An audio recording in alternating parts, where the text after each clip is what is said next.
Hello class 10th, एक और बेहतरीन क्वेश्चन आप लोगों के लिए। बहुत ही अच्छा क्वेश्चन हो सकता है, फ्री मार्क्स में इंपॉर्टेंट क्वेश्चन हो सकता है, P/Q में, फ्री मार्क्स में। ठीक है, तो देखिए ये क्वेश्चन क्या कहता है, the radii of two concentric circles, यानी कि मेरे पास दो कॉन्सेंट्रिक सर्कल्स हैं, एक सर्कल ये है और एक इसके ऊपर सर्कल है, two concentric circle. Radii of two concentric circle 13 and 8 centimetre, A B is a diameter, ये सेंटर है और सेंटर से एक डायमीटर ऐसे जा रहा है। ठीक है, ये बी है, ये ए है, ये ए बी एक डायमीटर है सेंटर से।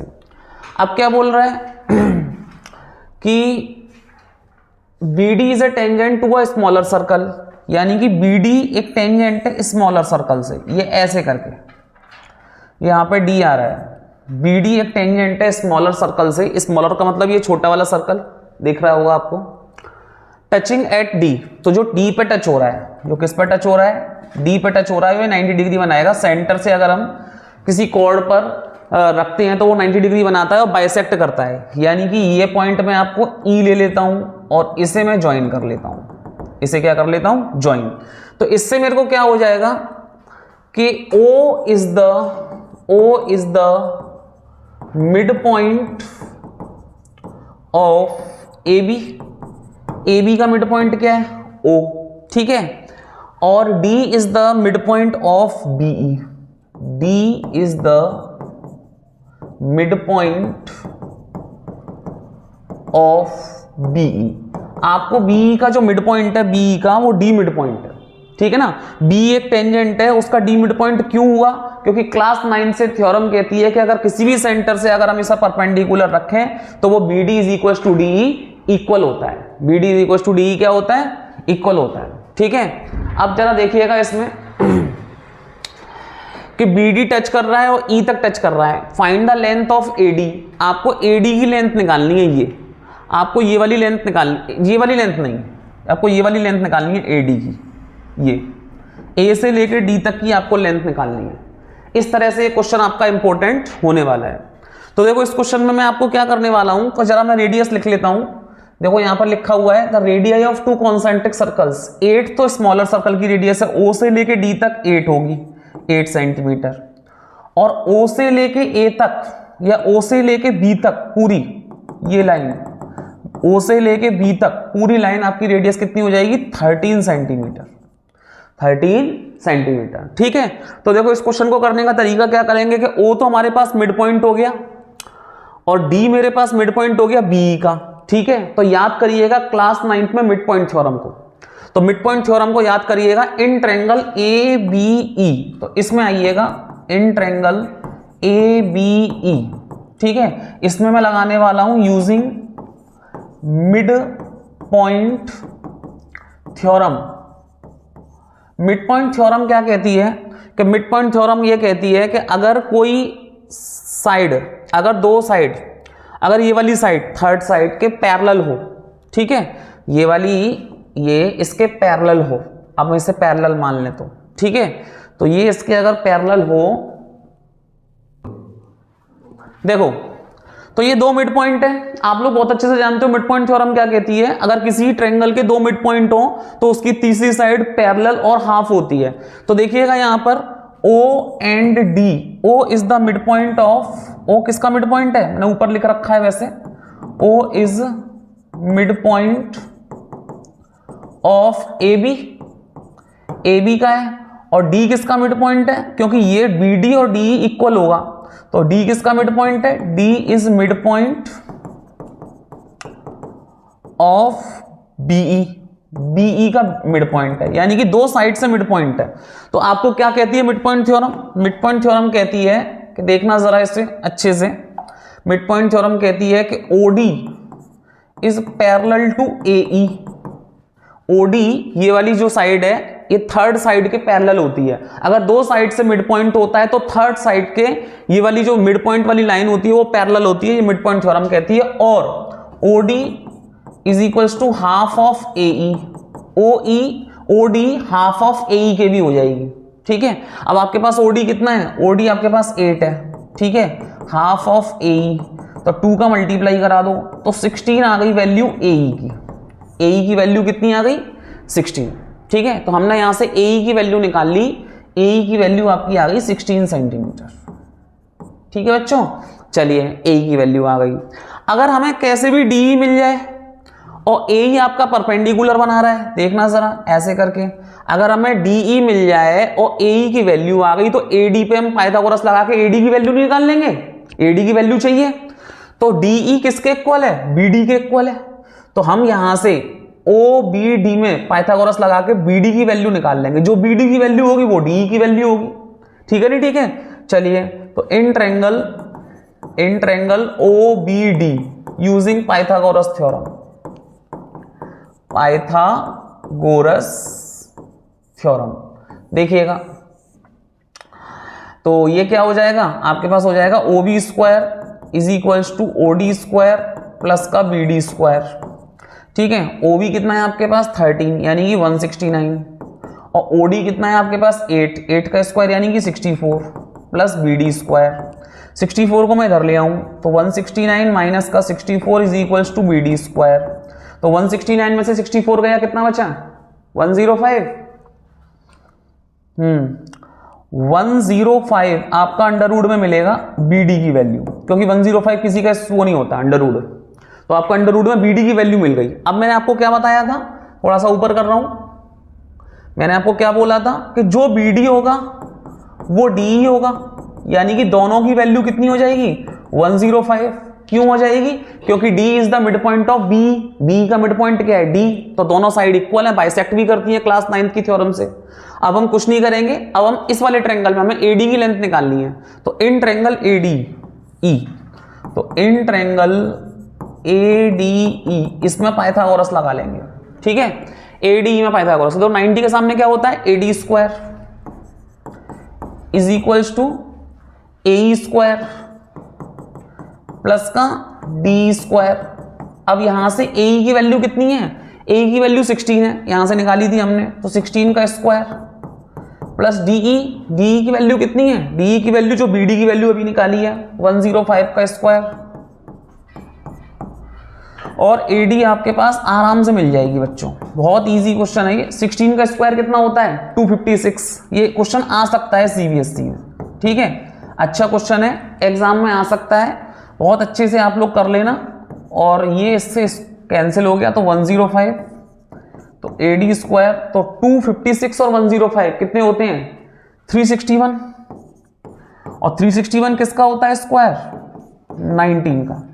ठीक है, तो इस तरह से आपको एडी की वैल्यू कितनी मिलने वाली है, एडी की लेंथ, हमें एडी की लेंथ ही पूछी थी, चेक करो, find the length of AD.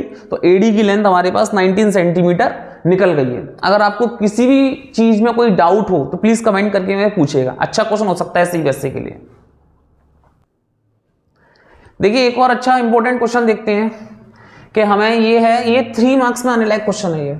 ठीक है बच्चों, 3 मार्क्स में आने लायक क्वेश्चन है ये, अच्छा क्वेश्चन है ये। इस क्वेश्चन को आप देख सकते हो। तो 1 + cot a + tan a sin a - cos a sec cube a - cosec cube a, आपको प्रूफ करना है sin square a cos square a। अगर आपको proof sin square a cos square a करना है तो हर चीज को sin cos में ब्रेक कर लीजिए। देखिए 1 + cot a को आप लिख सकते हो cos a upon sin a, लिख सकते हो। tan a को लिख सकते हो आप sin a upon cos a, लिख सकते हो, लिख सकते हो। इसे एज इट इज लिखा रहने दो, sin a - cos a। ठीक है, नीचे आओ, sec क्यूब को क्या लिख सकते हो 1 upon cos cube, 1 upon cos cube a, minus cosec को लिख सकते हो 1 अपॉन sin क्यूब a, ये लिख सकते हो। ठीक है, अब इसे सॉल्व करते चले जाओ। तो देखिएगा, थोड़ा ऊपर कर देता हूं, तो सॉल्व करना है तो इसका एलसीएम ले लीजिएगा इसमें, sin a cos a। तो देखिए यहां 1 से sin a cos a गया तो ऊपर तो sin a cos a आ जाएगा, sin a cos a plus sin a से sin a गया तो cos a का मल्टीप्लाई cos a में होगा तो ये हो जाएगा cos square a, plus cos a से cos a गया तो sin a का sin a मल्टीप्लाई हो जाएगा, ये हो जाएगा sin स्क्वायर a। बंद करो इस ब्रैकेट को, sin a माइनस का cos a, ये आपके पास इतना आ गया। ठीक है, अच्छा नीचे से क्या करो कि इसे भी आप एलसीएम ले लो, कॉस क्यूब ए और साइन क्यूब ए, ऐसे। अब देखिए कॉस क्यूब ए से कॉस क्यूब ए गया तो साइन क्यूब ए आया इधर, माइनस साइन क्यूब ए से साइन क्यूब ए गया तो कॉस क्यूब ए का 1 में मल्टीप्लाई कॉस क्यूब ए आ गया, ठीक है, क्यूब ए। अब सुनना जरा सुनना आगे, देखिए कॉस स्क्वायर ए प्लस साइन स्क्वायर ए क्या होता है, 1 होता है, ठीक है। तो कॉस स्क्वायर ए साइन स्क्वायर ए आप 1 कर दो तो 1 plus sign A cos A, इसमें तो ये बचा sign A cos A, 1 plus sign A cos A, ठीक है। अब नीचे तो यही बच रहा है तो ऊपर आप कर दीजिए sign A minus cos A, sign A minus cos A, और नीचे क्या बच रहा है मेरे पास, साइन ए कॉस ए। एक काम करो, इसको मल्टीप्लाई में ऊपर पहुंचा दो और इसका मल्टीप्लाई इसमें कर दो, तो देखिएगा इसको मल्टीप्लाई में ऊपर पहुंचाओ, इसका मल्टीप्लाई इसमें कर दो,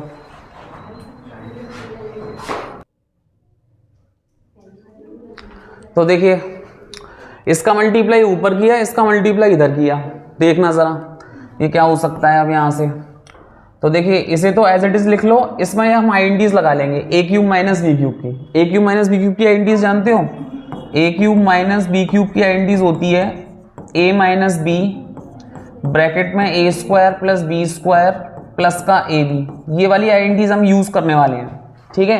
और ये वाली आइडेंटिटीज हम किस में लगाएंगे, इसमें लगाएंगे, इसे मानेंगे ए, इसे मानेंगे बी, ठीक है। चलो मैं इसे मिटा दे रहा हूं जब तक, तो इसमें आइडेंटिटीज लगाते हैं, ठीक है। थोड़ा ऊपर करता हूं मैं इस क्वेश्चन को, देखिएगा आइडेंटिटीज लग जाएगी इसमें। 1 plus sign A cos A, इसे एज इट इज रखो, और ये हो जाएगा साइन ए माइनस का कॉस ए, और ऊपर ये आपका रहेगा कॉस क्यूब ए साइन क्यूब ए, ठीक है। नीचे से आइडेंटिटीज लगाने वाले हैं हम, साइन ए कॉस ए आपका रहेगा ही रहेगा, ठीक है, साइन ए कॉस ए रहेगा ही रहेगा। अब इसमें आइडेंटिटीज लगा देंगे, आइडेंटिटीज क्या लगेगी, sign A minus cos A bracket में साइन स्क्वायर ए प्लस कॉस स्क्वायर ए प्लस का sign A cos A, sign A cos A होने वाला है ये क्वेश्चन बच्चों, ठीक है। बस आप ये आइडेंटिटीज लगा देना, आपका क्वेश्चन तुरंत फिनिश होने वाला है। देखिए sign A minus cos A, इस पूरे से ये पूरा कैंसिल हो गया, ठीक है। और देखिए ये साइन स्क्वायर ए प्लस कॉस स्क्वायर ए क्या होता है, 1, जरा मेरी बात समझना, ये होता है 1 plus sign A cos A, ये इतना हो जाएगा। तो ये पूरे से ये पूरा कैंसिल हो गया, कैंसिल, कैंसिल हो गया। अब आपके पास क्या बचा, ऊपर बचा कॉस क्यूब ए साइन क्यूब ए, और नीचे क्या बचा, साइन ए कॉस ए। तो आप क्या करो, साइन से साइन कैंसिल कर दो, कॉस से कॉस कैंसिल कर दो, आपके पास आंसर आ जाएगा कॉस स्क्वायर ए और साइन स्क्वायर ए। इस तरह से ये वाला आंसर हमारे पास आने वाला है, ठीक है। और 3 मार्क्स में ये क्वेश्चन पक्का कर लीजिए, अच्छे से प्रैक्टिस कर लीजिएगा। अच्छा क्वेश्चन है, आने लायक क्वेश्चन है, इस तरह से हम ये क्वेश्चन करने वाले हैं। अगर आपको कहीं भी समझ में ना आया हो तो प्लीज कमेंट करके बताइएगा। देखिए बच्चों एक और क्वेश्चन देखते हैं 3 मार्क्स में, सीबीएसई ये क्वेश्चन दे सकती है। तो 2 dice are thrown at the same time, यानी कि सेम टाइम पर हमने 2 डाइस को फेंका है, 2 डाइस को फेंका गया है, थ्रोन किया गया है 2 डाइस को। तो टोटल नंबर ऑफ आउटकम कितने हो जाएंगे, टोटल नंबर ऑफ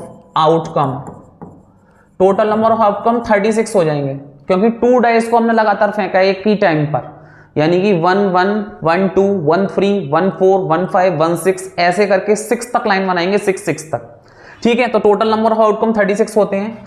अब ये प्रोबेबिलिटी किसकी मांग रहा है कि सम करके, देखिए the sum of the 2 numbers, 2 numbers का सम करके आपको टॉप पर क्या देखे 8, यानी कि फर्स्ट वाले की प्रोबेबिलिटी मांग रहा है कि आपको सम करके the sum of 2 numbers, the sum of 2 numbers appearing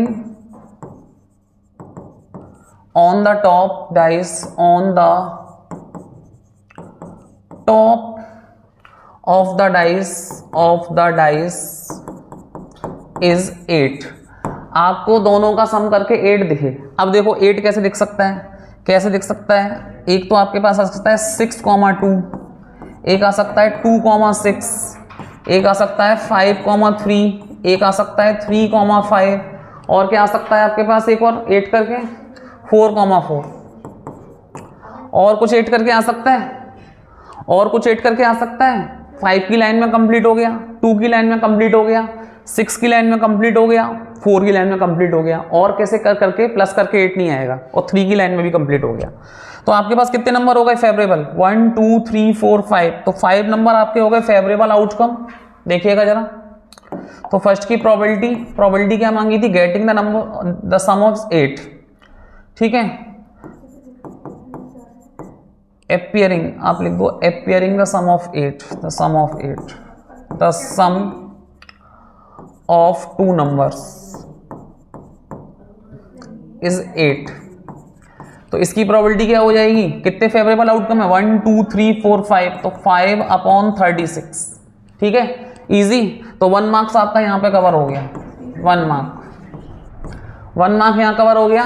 second question देगी सीबीएसई। तो सेकंड क्वेश्चन में क्या कर रहा है कि सम करके 13 आ जाए। अब ऐसा कुछ हो नहीं सकता, सम करके 13 आपका आ नहीं सकता।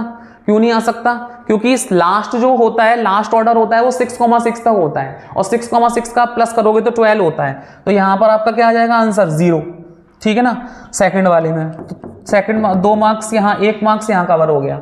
अब ये क्या कह रहा है? लेस देन और इक्वल टू 12, या तो 12 के इक्वल आ जाए या लेस देन इक्वल आ जाए, तो सारे आउटकम हो जाएंगे। तो सारे आउटकम कितने हो जाएंगे?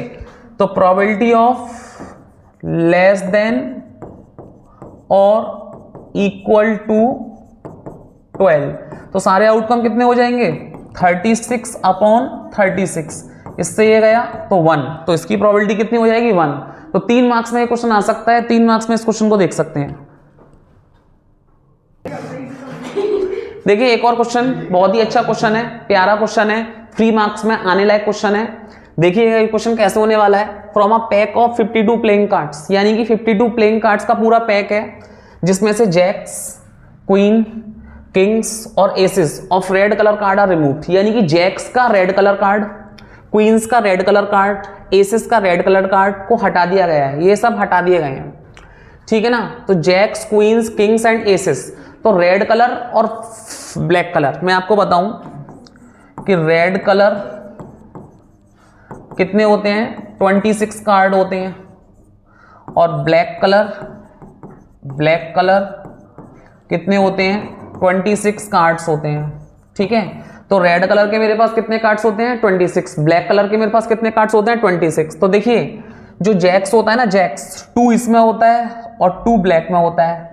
क्वीन 2 इसमें होगा, 2 इसमें होगा, ठीक है।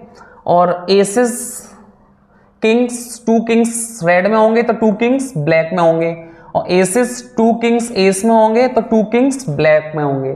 तो रेड कलर में से अब ब्लैक नहीं करना है, हमें ब्लैक वाले को हटाना है, ठीक है, समझना बच्चों।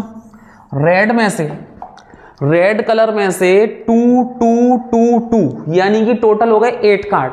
तो 8 कार्ड को हमने रिमूव्ड कर दिया है, 8 कार्ड को हमने रिमूव कर दिया है। किसमें से? रेड में से। तो देखिएगा 2 + 2 + 2 + 2, टोटल हो गए 8 कार्ड। और आपके पास टोटल कार्ड कितने थे? 52। सबसे पहले टोटल नंबर ऑफ आउटकम देखो, तो 52 में से 8 हटा दो, तो total number of outcome is 44। Total number of outcome कितने हो गए? 44। क्योंकि रेड कलर के 26 कार्ड होते हैं, 26 में से मैंने 8 कार्ड को रिमूव्ड कर दिया, ऐसा क्वेश्चन कह रहा है, ठीक है। अब जो जितने भी बचे हुए कार्ड हैं उसमें से हमने 1 कार्ड निकाला है। अब जो 1 कार्ड निकाला है वो कौन सा निकाला है? वो निकाला है ब्लैक क्वीन। तो ब्लैक क्वीन की हम प्रोबेबिलिटी निकालेंगे।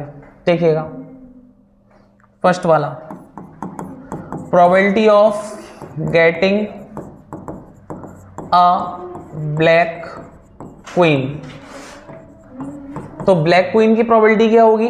टोटल नंबर ऑफ आउटकम कितने हैं? 44, ठीक है। और ब्लैक में क्वीन कितनी होती है? 2, तो 2/44, तो 1/22। ये मेरा आंसर आ गया, ठीक है। सेकंड पे आइएगा। सेकंड कह रहा है कि अ रेड कार्ड, ठीक है। तो प्रोबेबिलिटी किसकी निकालनी है?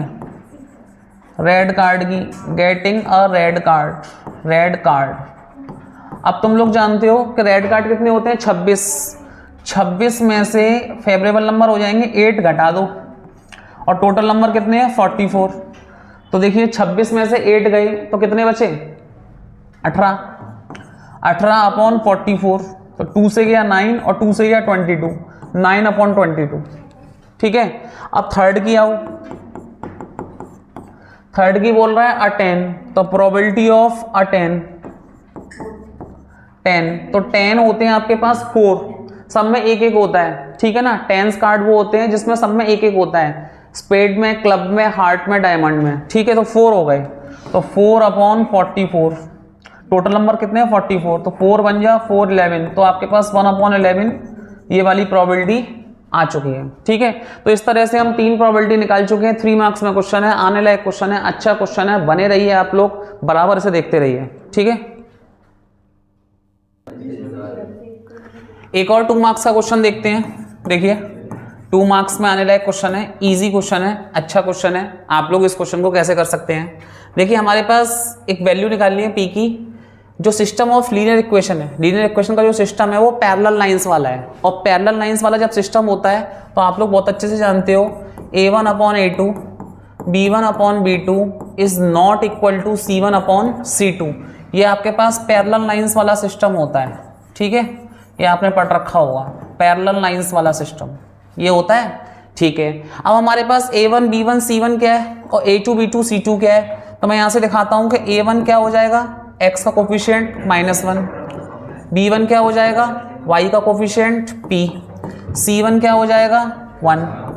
ठीक है, चलिए a2 निकालिए, a2 क्या हो जाएगा, x का कोफिशिएंट p, b2 निकालिएगा, b2 क्या हो जाएगा -1, y का कोफिशिएंट, और c हो जाएगा 1, यहाँ पे c1 है। ठीक है, तो इसमें पुट कर दीजिएगा, इस सिस्टम में आपको पुट करना है। ठीक है, इस सिस्टम में पुट करके आंसर बताना है कि आंसर क्या आएगा, a1 upon a2, b1 upon b2 is not equal to c1 upon c2। ठीक है, तो इस सिस्टम में हम पुट करने वाले हैं, देखिएगा कैसे पुट करेंगे। a1 कितना है -1, a2 कितना है p, b1 कितना है p, और b2 कितना है -1 is not equal to c1 कितना है 1 और c2 कितना है 1। ठीक है, आप c1 को चाहो तो -1, क्योंकि 1 को मैं इधर शिफ्ट करूंगा तो -1 हो जाता है, और 1 को मैं इधर शिफ्ट करूंगा तो -1 हो जाता है, c2 आपका ये हो जाता है c2 -1, तो -1 और -1 ये लिख सकते हो, देखिएगा। हाँ जरूरी है। ठीक है, तो यहाँ पे -1 आ जाएगा और यहाँ -1 आ जाएगा। अब देखिएगा हम इसमें से ये 2 चीज़ उठा लेंगे, ये 2 चीज़ पिक कर लेंगे, क्योंकि जो नॉट इक्वल टू है अभी उसे रहने देंगे, पहले इक्वल टू वाला पिक करेंगे। तो -1 अपॉन p अपॉन -1, तो इसका मल्टीप्लाई करिए, ये हो जाएगा 1, और p का p में हो जाएगा p²। तो p² जब इधर शिफ्ट होगा अंडर रूट में p, तो p की वैल्यू प्लस माइनस का 1 आ जाएगी। ठीक है, जिसमें p की वैल्यू क्या आ जाएगी, प्लस माइनस का 1, जिसमें हम -1 p की वैल्यू नहीं मानेंगे। क्यों नहीं मानेंगे, क्योंकि आप चेक कर सकते हो -1 is not equal to, represent this equation, आप चेक कर सकते हो p upon -1 is not equal to -1 upon -1, तो -1 के इक्वल नहीं है। So the p value of p, so the value of p is 1 not -1। ठीक है ना, -1 नहीं होगी, केवल 1 होगी। ठीक है, ये है। तो आप देख सकते हो कि जो p की वैल्यू प्लस माइनस आ रही है, तो हम -1 वाला नहीं लेंगे, क्योंकि -1 value is not satisfied the value of p, p की वैल्यू को -1 वैल्यू सेटिस्फाइड नहीं कर रही, आप चेक कर लो, नॉट इक्वल टू -1। ठीक है, इस तरह से p की वैल्यू 1 आएगी। हेलो बच्चों, एक और क्वेश्चन देख सकते हैं, 4 मार्क्स में ये क्वेश्चन हो सकता है, 4 मार्क्स में। तो ये क्वेश्चन कैसे होने वाला है, अच्छा क्वेश्चन है, इंपॉर्टेंट क्वेश्चन है। एक solid toy is in the form of hemisphere, एक सॉलिड टॉय है जो कि हेमीस्फीयर के फॉर्म में, surmounted bye a right circular cone, एक कोन के ऊपर सरमाउंटेड है हेमीस्फीयर। मैं आपको बताता हूं, ये कौन है, इसके ऊपर एक हेमीस्फीयर सरमाउंटेड है। ठीक है ना, तो अ टॉय, ये एक सॉलिड टॉय है, ये क्या है, एक सॉलिड टॉय। ठीक है, ये सॉलिड टॉय है। जो इसकी हाइट है, तो मैं इसकी हाइट बता देता हूँ, और इसकी रेडियस। तो इसकी जो हाइट है, सरमाउंटेड ऑफ हाइट है इसकी 2 सेंटीमीटर, ठीक है। और हाइट कौन की होगी बच्चों, देखिएगा, तो यहां से जो इसकी हाइट है वो हाइट है 2 सेंटीमीटर और जो बेस डायमीटर है वो है 4 सेंटीमीटर। तो 2 सेंटीमीटर ही आपकी डायमीटर हो जाएगी, वो रेडियस हो जाएगी, ठीक है।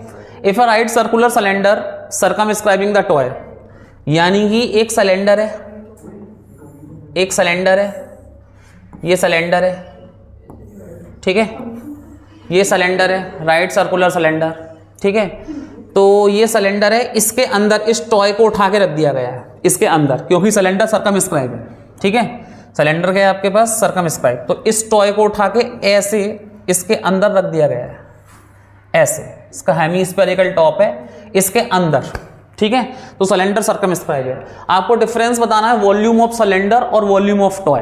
तो वॉल्यूम ऑफ टॉय हम निकालेंगे और वॉल्यूम ऑफ सिलेंडर निकालेंगे, ठीक है। तो चलिए निकालते हैं। तो सबसे पहले निकालते हैं इसमें volume of toy. Volume of toy, volume of toy कैसे निकालेंगे, तो वॉल्यूम ऑफ कोन प्लस का वॉल्यूम ऑफ हेमीस्फीयर, ठीक है। तो वॉल्यूम ऑफ कोन क्या होता है बच्चों, 1/3 πr²h, और प्लस वॉल्यूम ऑफ हेमीस्फीयर क्या होता है 2/3 πr³, ठीक है। तो इसमें से कॉमन ले सकते हो, क्या कॉमन ले सकते हो इसमें से कॉमन ले सकते हो 1/3 πr², r तो सेम है, r² कॉमन ले सकते हो, ठीक है। तो आपके पास क्या बचा यहाँ पे बचा h प्लस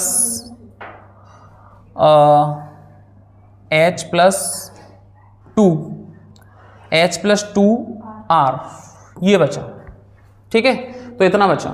तो आपको पाई की वैल्यू क्या यूज करनी है, देखना है जरा, h प्लस 2 r है, तो इज इक्वल्स टू 1/3, पाई की वैल्यू 3.14, और r आपके पास 2 है तो 2 का स्क्वायर, और h आपके पास 2 है और r आपके पास 2 है, ठीक है। तो यहाँ से हम करने वाले हैं 1/3 इंटू 3.14 इंटू 4 और 2 + 4, तो 2 + 4 कितना हो जाएगा 6, ठीक है। तो 3 से ये कैंसिल हो जाएगा, 3 2 जा और 2 4 जा 8, तो 8 का मल्टीप्लाई 3.14 में करेंगे तो 8 4 जा 32, कैरी लगा 8 4 जा 32, कैरी लगा 3, 8 1 जा 8 और 3 11, कैरी लगा 1, 8 3 24 और 1 25.12 सेंटीमीटर क्यूब। ये वॉल्यूम आ रही है हमारे पास किसकी, टॉय की।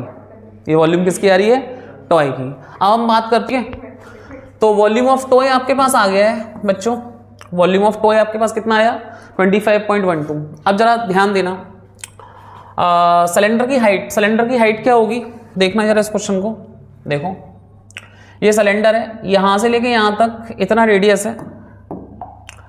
रेडियस है, ये आपके पास हेमीस्फेरिकल टॉप है, क्योंकि इस टॉय को हमने रखा है सिलेंडर के अंदर हमने इस टॉय को रखा है, तो इतनी जो है रेडियस है और इतनी हाइट आपकी कौन की है, तो पूरी हाइट सिलेंडर की कितनी हो जाएगी 4 सेंटीमीटर, पूरी हाइट ऑफ सिलेंडर, ठीक है। तो वॉल्यूम ऑफ सिलेंडर क्या हो जाएगा,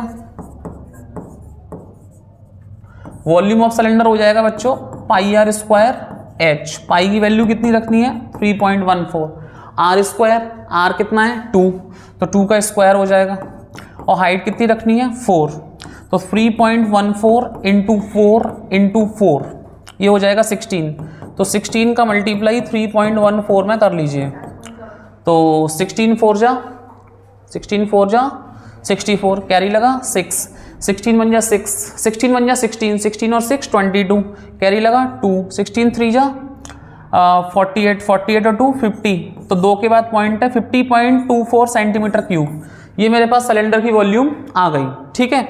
अब मेरे को इनका डिफरेंस चाहिए था, तो देखो डिफरेंस बहुत आराम से मिल जाएगा, तो मैं यहाँ पे लिख देता हूँ कि द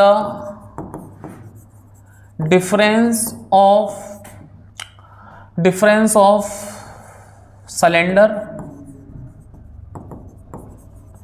एंड टॉय, सिलेंडर और टॉय दोनों के बीच का डिफरेंस, तो देखिए सिलेंडर का कितना आया वॉल्यूम 50.24, माइनस कर देंगे टॉय का कितना है 25.12, तो कितना हो जाएगा आपके पास 25.12 सेंटीमीटर क्यूब। ये आपके पास आंसर आने वाला है।